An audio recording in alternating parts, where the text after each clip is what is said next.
এবার আরও বিপদে ফিরহাদ হাকিম। গতকাল তৃণমূলের সতর্কবার্তার পর এবার কি ফিরহাদ হাকিমকে বরখাস্ত করতে চলেছে তৃণমূল? সংখ্যাগুরু সংখ্যালঘু ইস্যুতে ফিরহাদ হাকিমের বক্তব্য ঘিরে বিতর্ক চরমে। ফিরহাদ হাকিম কি সত্যিই ভারতীয়? উনি কি সংবিধানকে মানেন? বিরোধীদের তরফে আসছে একের পর এক নিশানা। তার এই মন্তব্যে ক্ষুব্ধ দল। ইতিমধ্যেই তৃণমূলের তরফেও পোস্ট করে জানানো হয়েছে এটা সমর্থন করে না দল। শান্তি, একতা, সাম্প্রদায়িক সম্প্রীতির রক্ষার পক্ষে তৃণমূল। ঠিক এমনই এক মুহূর্তেই বিস্ফোরক প্রশ্ন ছুড়ে দিয়েছেন বিজেপি নেতা কৌস্তব বাগচি।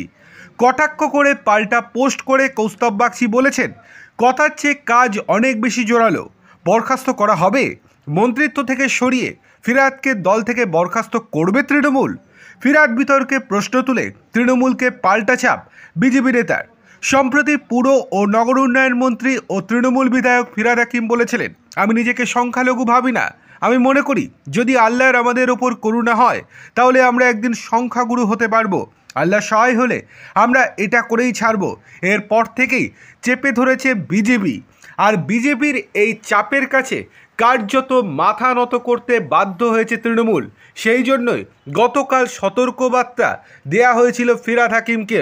এছাড়াও ফিরহাদ হাকিমের বক্তব্যের সঙ্গে তৃণমূলের বক্তব্যের যে কোনো মিল নেই সেটাও জানিয়ে দেওয়া হয়েছে তাদের তরফ থেকে। কিন্তু এখানেই থেমে থাকছে না। এর পরবর্তী পদক্ষেপ কী? অভিষেক অনুগামীরা বলতে শুরু করেছে আগামী জানুয়ারি মাসে তৃণমূলে বড়সড় রদবদল হচ্ছে। সেক্ষেত্রে পথ যেতে পারে ফিরহাদ হাকিমের, এমনটাই পরিষ্কারভাবে জানাচ্ছেন অভিষেক বন্দ্যোপাধ্যায়ের অনুগত বিভিন্ন বিধায়ক এবং মন্ত্রীরা।